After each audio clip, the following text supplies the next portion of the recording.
Hello, another quick podcast. I'm going for my health walk now. Going for a very long walk, probably rock climbing and all that. I'm ready. I've got my tracksuit on, and I just need to do the spiritual exercise for this week for you all. This spiritual exercise is going to be different. Today we are not using primordial materials, that is, materials that are physical, that you can hold like this, okay? We are going to use invisibles to talk about, to do this spiritual exercise. And what we're going to do today is how to make your presence, make everywhere you are to be significant. Let me put it in other words. Wherever you go, once you step there, to change the atmosphere.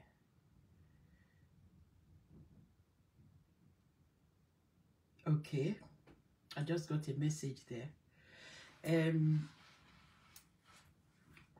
What did I say? Everywhere you go, how to make it, how to deliberately make it happen. Everywhere you go, God's presence, you carry God's presence there. And people will start to notice that whenever you step into somewhere, the atmosphere just changes. It's always been the case. I tell you, there was once in my apartment. I've got 2 apartments in the city center, Birmingham. I went there just to inspect the place because I use them for Airbnb, okay? I went to the apartment on this day, and the concierge, that is the caretaker, was in the lift. There was somebody else. I think somebody else was the workman that was coming to change light bulbs and things in my apartment that was coming up with me. I stood there and I had this serious urge to give a hug, to give a hug to the concierge.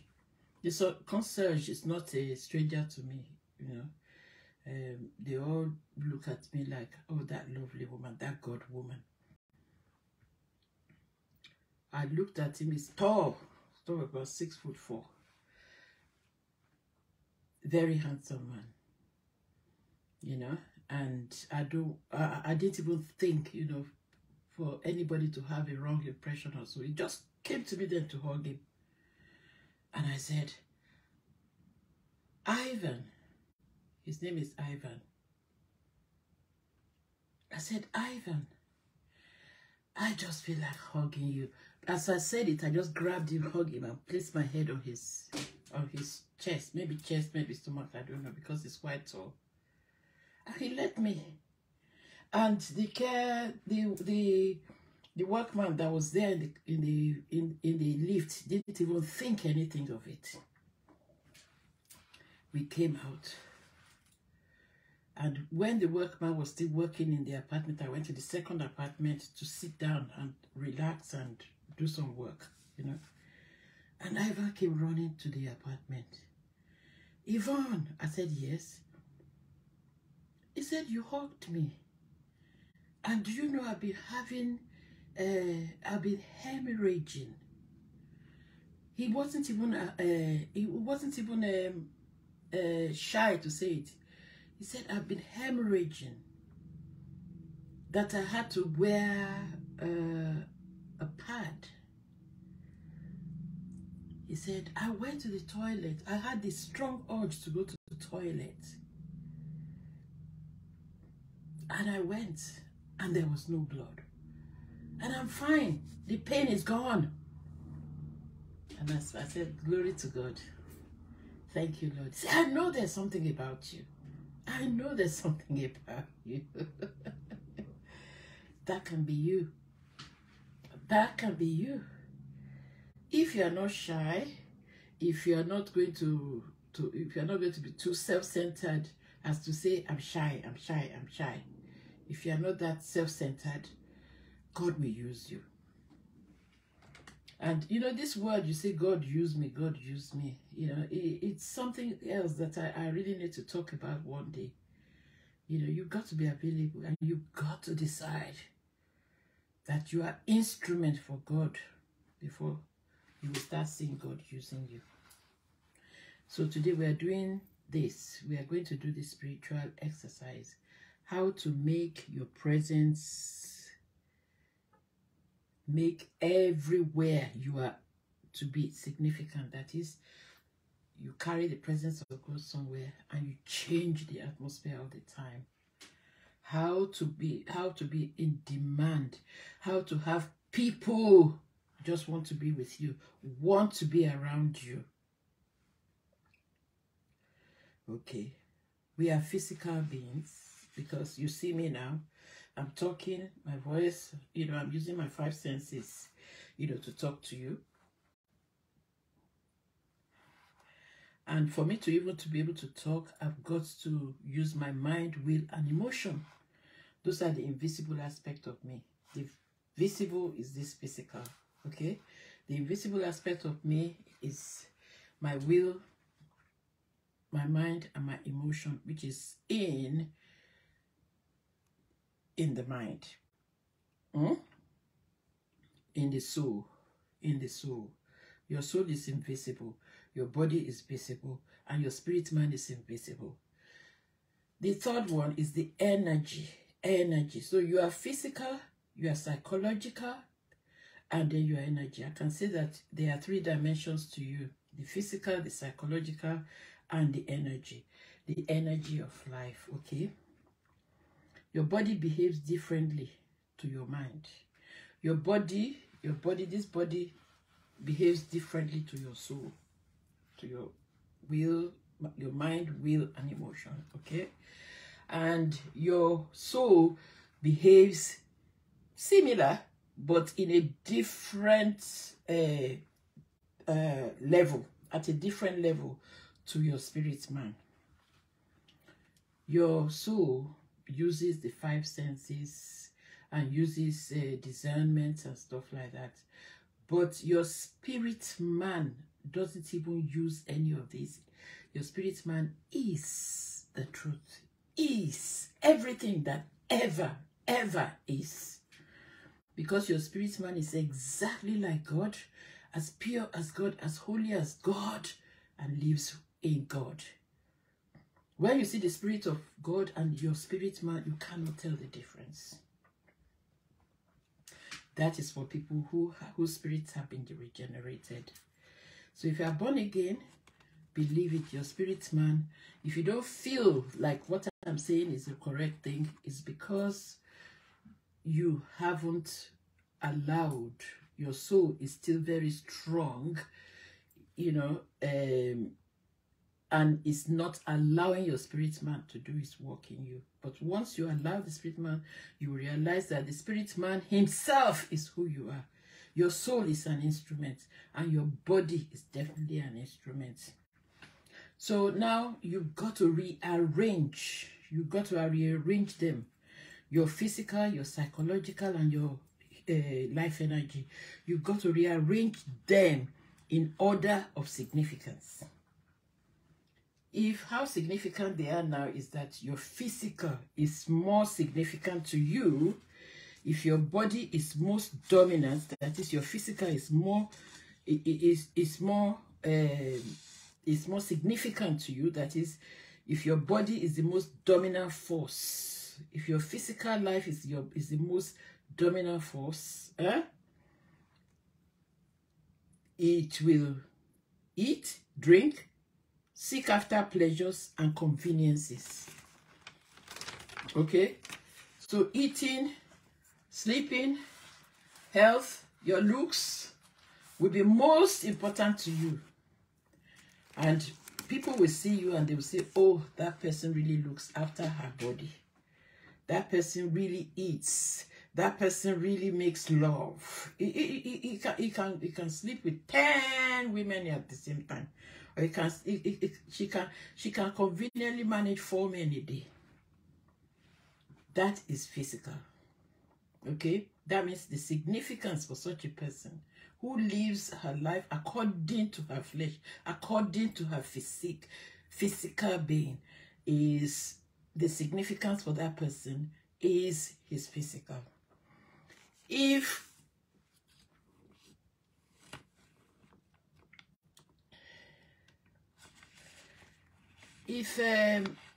your mind,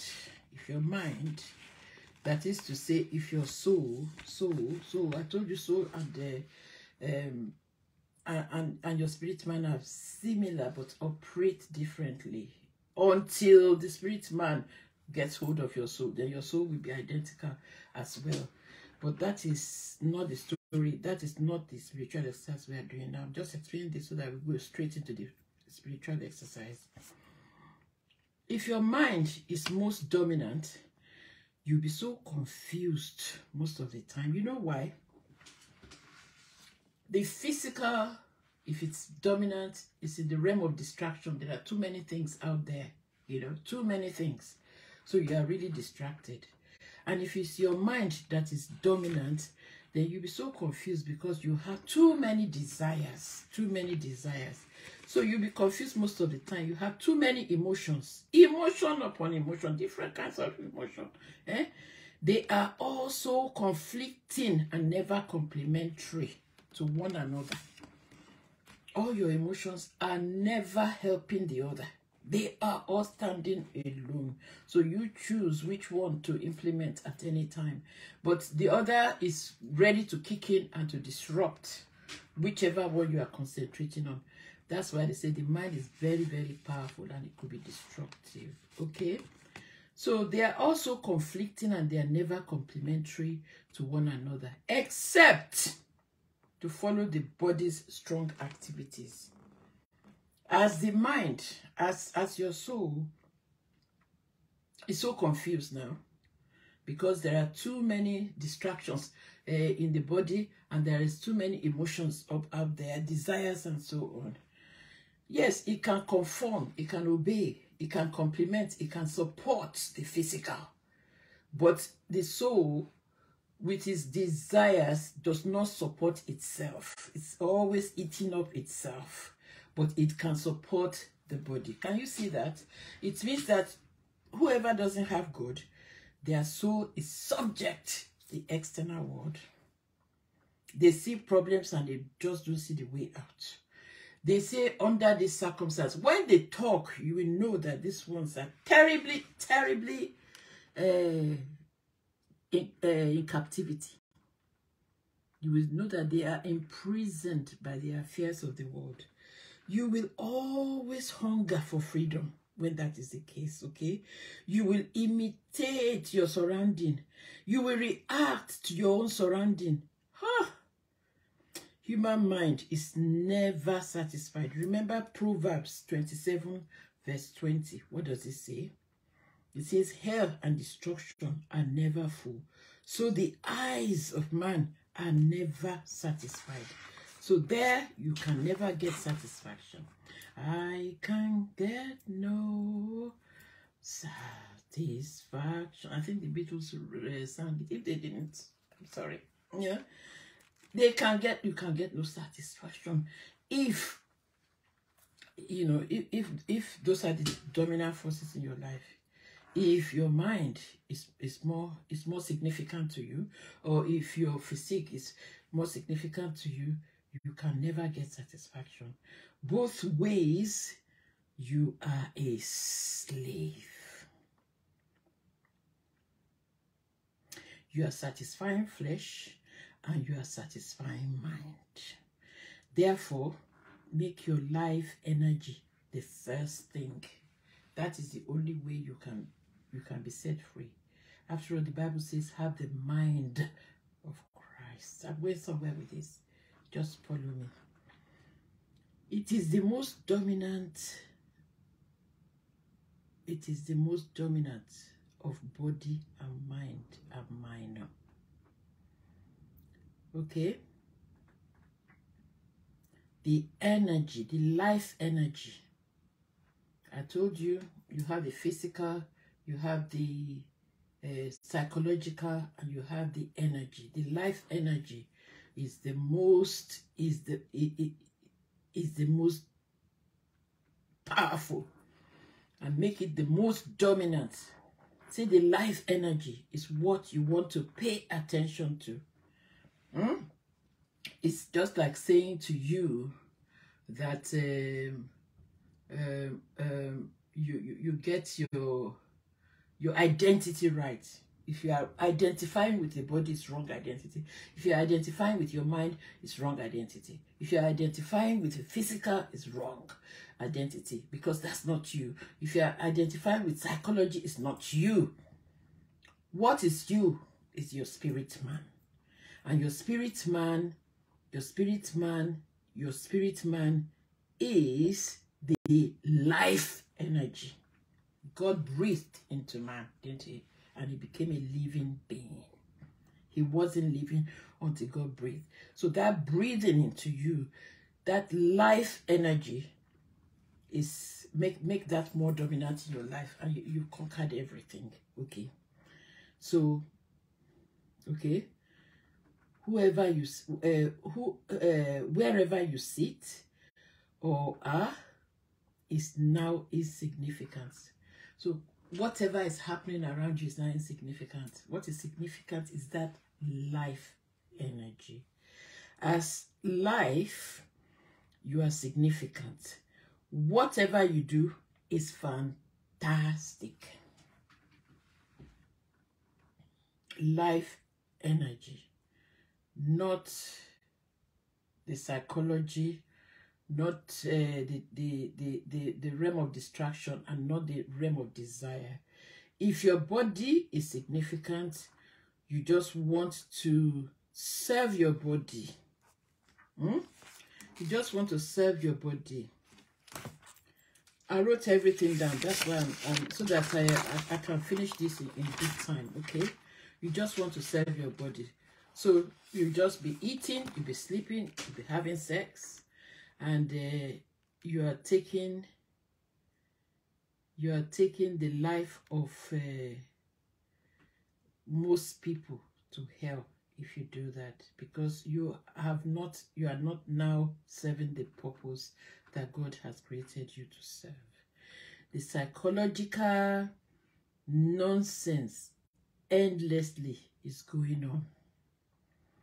But if these two become minor in your life, if these two, the psychological and the physical, become minor, if you put them in perspectives and you say the significance is your life energy, then you don't have to go to special places or to Himalaya Hill or to Urioke or to anywhere. Anywhere you are, you carry the presence of God. Anywhere you are, at any time. You are having your shower, you're on the toilet, you're sleeping, you are whatever you're doing. You keep your identity. This is where the exercise comes now. So wherever you are, it's okay.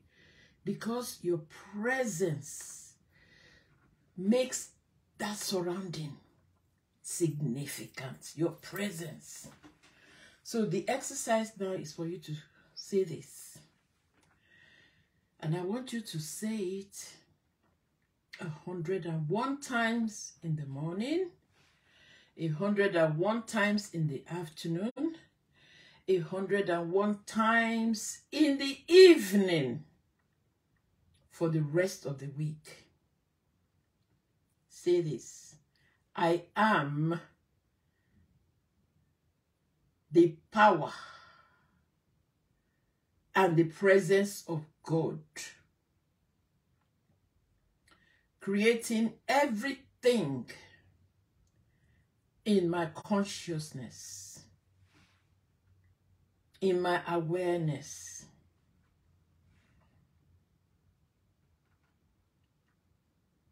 Everything out there is an illusion. I decide my world. I am in charge.